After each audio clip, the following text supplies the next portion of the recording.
Hello, I'm Kelly Cervantes, and this is Seizing Life.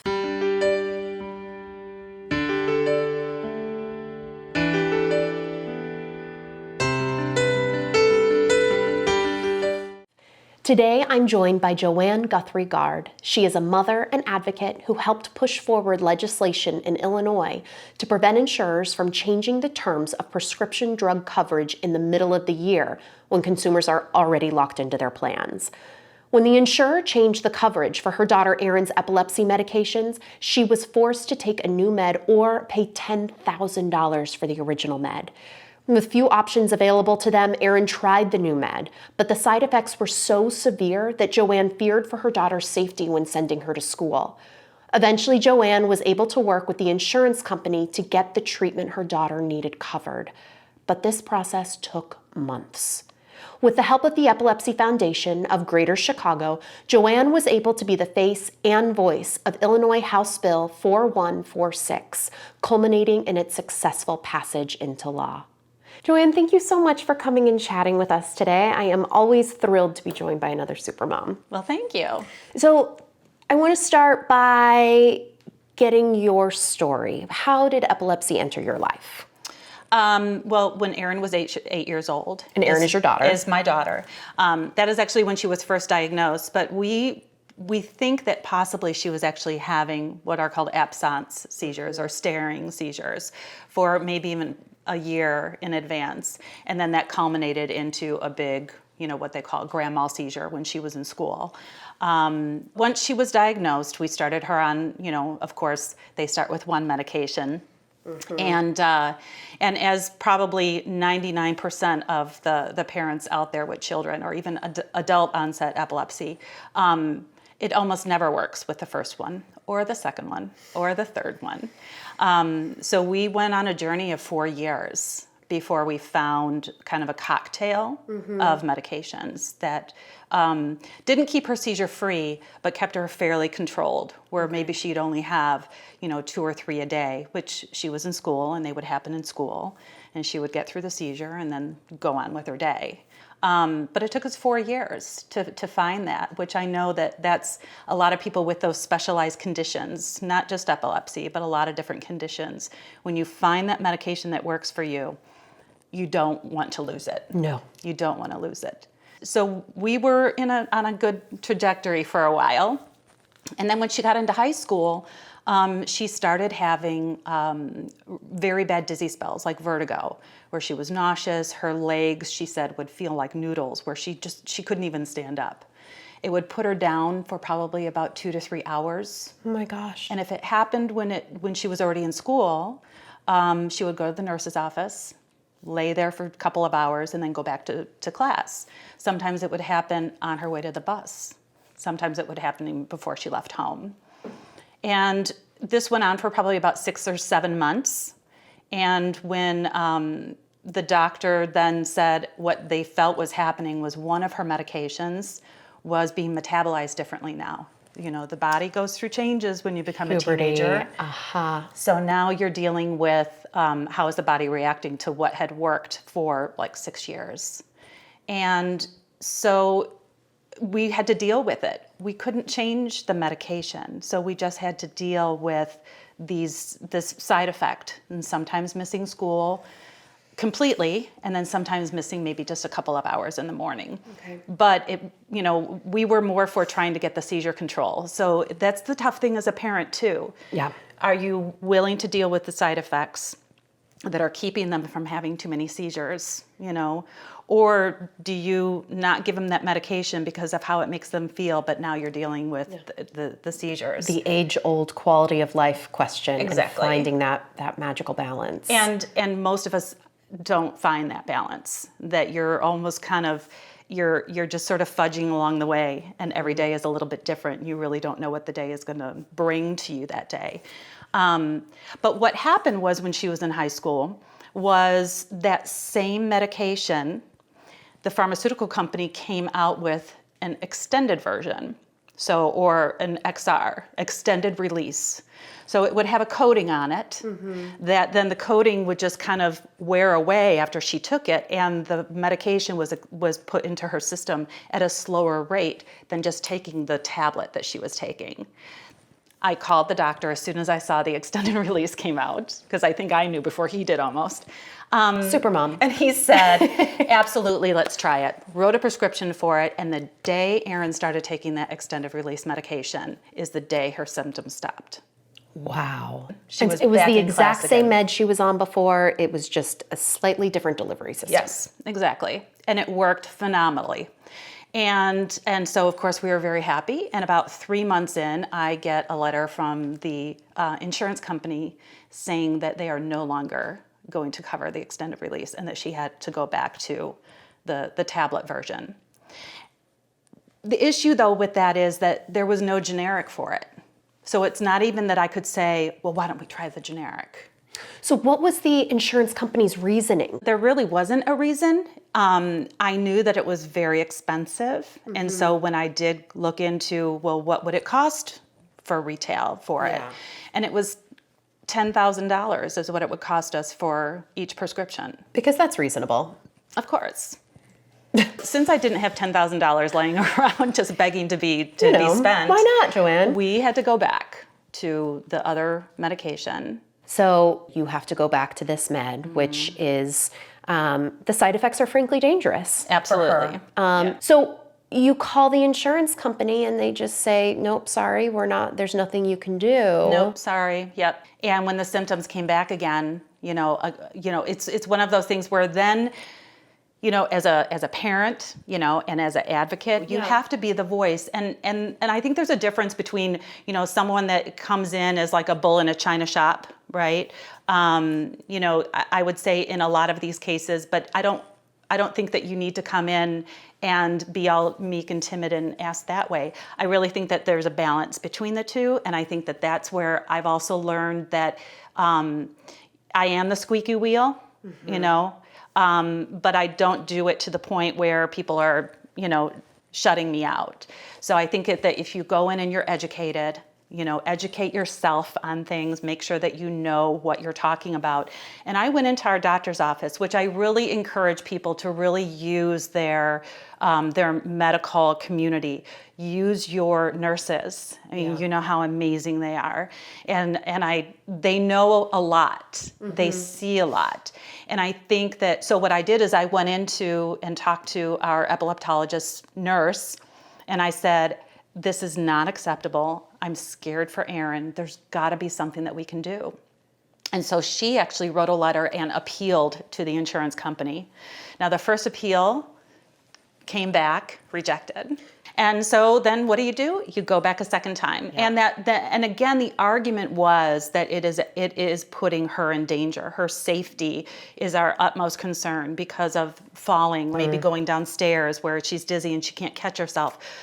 So that did come back and it was approved. And that is actually, it's called prior authorization. As long as you've got the backing of your doctor, I would encourage people just to keep pressing forward if they really feel that there's a medical reason. And because they call it non-medical switching. And so you've got people on the insurance side that are making decisions based on business. Right. Not based on the medical decision of why, So sometimes there's good reasons to change. And if you do have a condition where you don't necessarily have to have the cost of a brand name and you can switch over to a generic, then, more power to you. If you can spend $20 instead of $100, sure. Why wouldn't you? Right.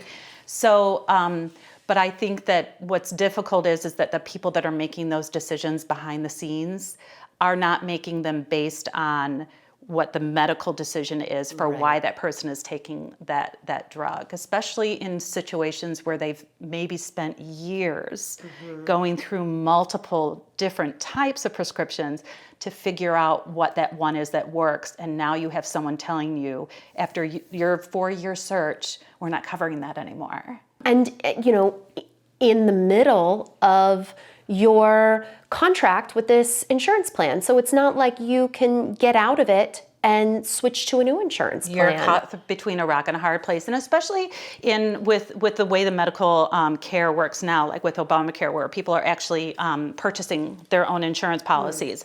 So when you've got someone that has a special need or has a certain kind of condition within your family, of course, part of your research is you're going to make sure that that medication that they're taking that is keeping them functional, keeping them alive, right, is covered by that plan. Of course. So you buy into the plan, you sign on the dotted line, January the 1st, it starts, right?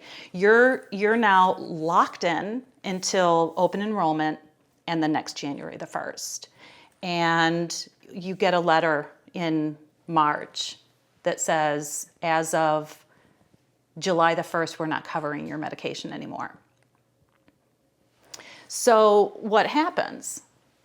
You know, you have a really difficult decision to make. And a lot of times what they'll do is, instead of covering this, we'll cover you on this. Right. Right? We've gotten those letters and it before. may be the generic, but that person behind the scenes that isn't the medical person doesn't know that, like Erin, because her epilepsy is so difficult to treat, whenever a new medication would come out, a lot of times that's what the doctor would try her on. Mm-hmm. And so by the time a generic would come out, she's already been on this medication for 6 years. Right.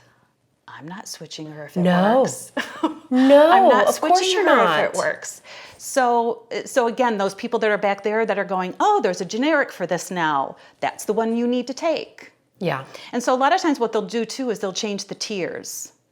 So it'll be moved into a tier that all of a sudden maybe the tier that medication was on before or the formulary is $40. Mm-hmm. Now in the middle of the year, now they're moving the formulary and they're putting you on a different tier, and now it's $120 or $400 or whatever that combination is. But you've got people that, you know, go to fill their prescription and all of a sudden the cost has quadrupled for them. Well, and I think it's also important to remember that a lot of epilepsy patients are not on just one med. Right. So you're talking, you know, you're like, oh, $120 a month for a med, and that's still a lot of money. Right. But it's not the only one. Erin's on 6. Wow. Which is the most of any of the patients of the epileptologist that she sees at Northwestern right now. Now, how is Erin doing now? She's doing better than, let's say, 2 or 3 years ago, believe it or not. But we do a lot. And she's 27. She's 27, so she was diagnosed when she was 8, so we've been going through it for a really long time. Yeah. We're really trying to work on trying to get the medications, the dosages and everything lowered, so we can kind of see where that threshold is. So if we know that if we go down here, this is seizures, but if we're right here, this is seizure-free. Right. We don't want to be up here if we can be here. Right. So so that's kind of what we're working with now.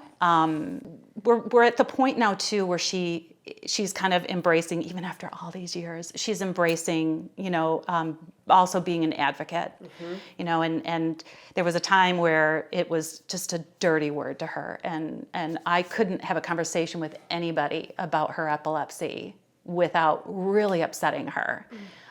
So we went through a period of time where she didn't go to any epilepsy events with me.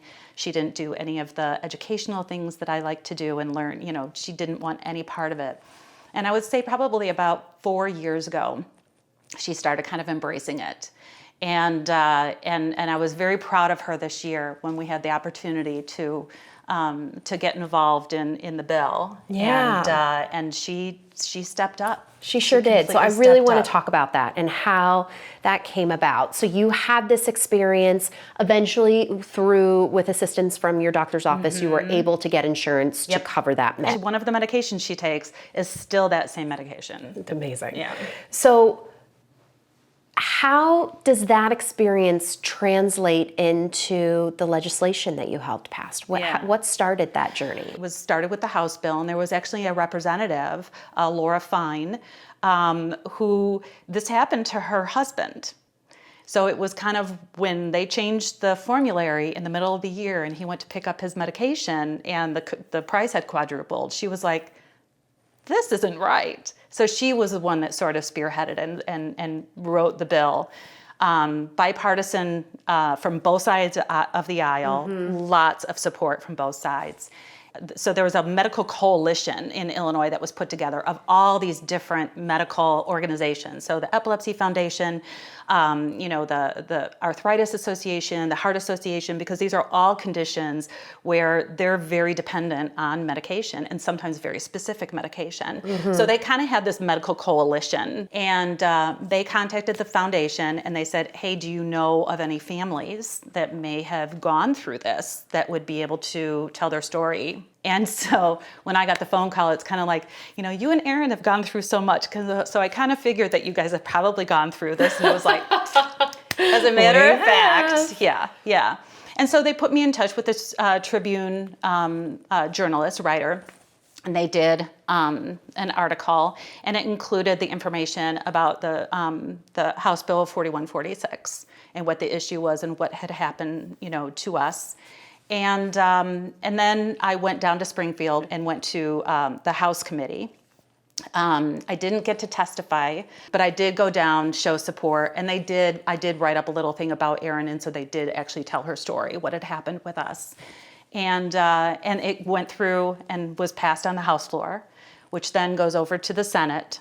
You learn a lot about Springfield and how laws get, when you get really involved in that, right? You don't really know how it all works until you're actually there. Yeah. So then it goes over to the Senate committee, a health committee. And because we did have a little bit more advance notice, we were able to arrange for Erin to actually testify in person. Oh, that's amazing. And I could not have been more proud of her to sit up there. And we went around and talked to the senators on the committee in advance. And we actually got one of them to change his vote too. He was getting a lot of pressure from insurance, lobbyists to not vote for it. And we actually got him to change his vote. And so, which of course she was just so excited about. She should be. Yeah. And so then it went to the Senate floor, and it actually passed unanimously through the Senate. But ironically enough, the day that it passed unanimously through the Senate, I got an email that 2 of Erin's medications were not going to be covered as of July 1st. Stop it. Yeah, the day. So did you call the insurance company and You say... betcha I did. You're like, actually, you're going to, because I personally guess what? I know this is going to get. passed. I know this is going to get signed. The thing is that I got it as an email. It was not a hard letter in the mail. Got it as an email, and the email subject. And this is a lesson for anybody who gets email communication from their insurance companies or whatever. Open it. Open it. It came across to me as a market. At first in the subject, I thought it was more of a marketing thing, trying to get me, they've always been trying to get me to switch over to generics. Sure. I only do brands. Like I said, that's why, because she's been on it for 6 years. And it works, years. and you're not messing with it. No. But I almost didn't open it. And for whatever reason, I opened it. And it was as of July the 1st. I'm floored that they're allowed to send that in. And that was May. Form. So I had 5 weeks before they weren't going to cover that medication anymore. You can't get them off of, no, it doesn't work that way. But I also knew that there's something called prior authorization. So I went through the same process with the doctor's office as what I had gone through 10 years earlier to have the medical reason for why she needs to be kept on the brand. And it was approved, the first time through this time that's nice. as well. Right? You have so much time to be spending on things like this. And the other thing is that it frustrates me that the doctor's office has to spend time on this, because that takes them away from the patient. Absolutely, it does. They shouldn't have to be fighting, arguing medical care with an insurance company. But I digress. Yeah. So the bill is passed. So the bill is passed, and then it goes to the governor's desk. So, and of course then too, there's this lag time in there, right? And then of course, you never know what a governor is going to veto. Sure. It could be a bill that makes all the sense in the world, and for whatever reason, at least we knew the opposition had been removed because of the tweaks that they had made. Okay, so what was the opposition? What reason did these government officials have to not vote for it or for the governor to not sign it? Right, so you've got insurance companies that what they do is they would move the formulary around. Again, putting things on different tiers. Okay. So if you have something that is on a lower tier, that might be your generics, that type of thing. If you have something that's on a much higher tier, those would be the more expensive medications.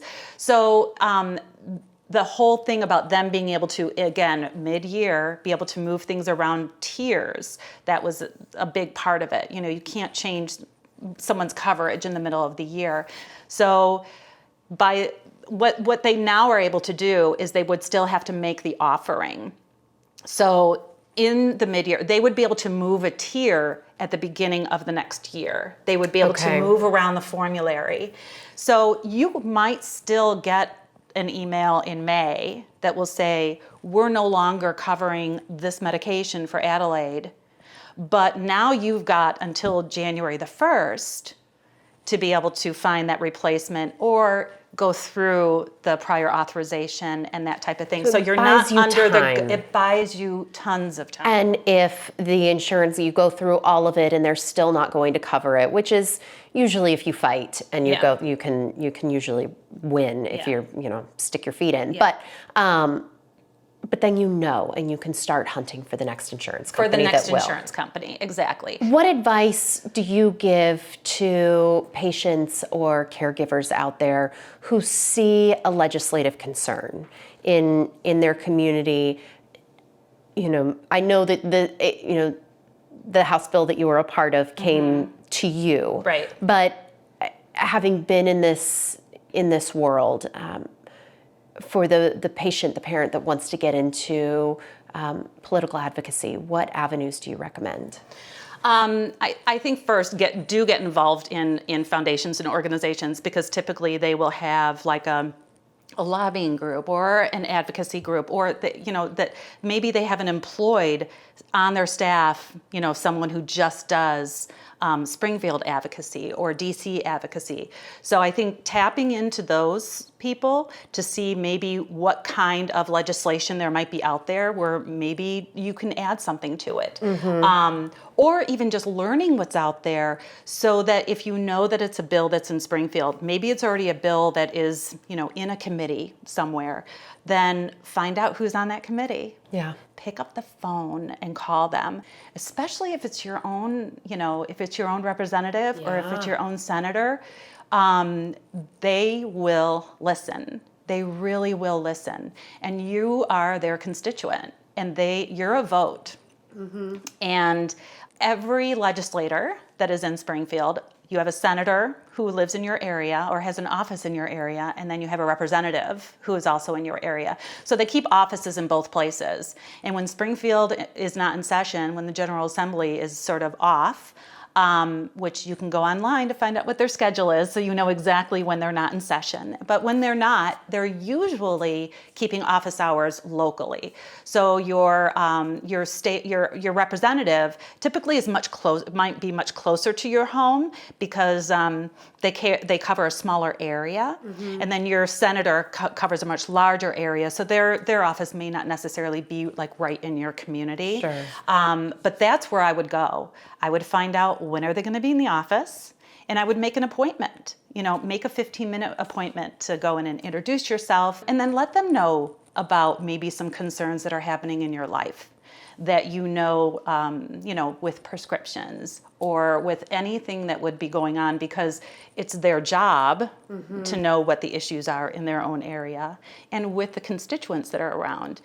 I did that with my representative, and actually after Erin and I were in Springfield when she testified in front of the Senate committee, I made an appointment with my senator and went and spent time with her to make sure that she understood that it was super important for me for her to vote yes for that bill. And then also, if you've got younger children, or like, with Erin, once I realized that she had kind of gotten out of that funk, she came with me to everything. She saw how I talked about it and how passionate I was about it. And of course, with kind of how long it's taken us to get here, you know, I'm starting just to see her confidence, you know, building up, which just means everything. But I think that the most important thing is that you can't be silent. You Right. just can't be silent. Couldn't agree more. And I always felt other people, you know, how can I expect someone else to do it for me, you know, and benefit and have Erin benefit from someone else's work if I'm not willing to go out and do it myself. You Yeah. are a wealth of information, and I am you. so happy you were able to come and join us today, the true epitome of a supermom. Well, thank you. Thank you so, so much. Thank you for having me. I appreciate it. Thank you so much, Joanne, for giving us advice on how to be a political advocate on Seizing Life. It is so important that we understand the power we hold as voters and citizens of our country. Please share Joanne's story with other epilepsy families so that they can learn to be a voice in their own local governments.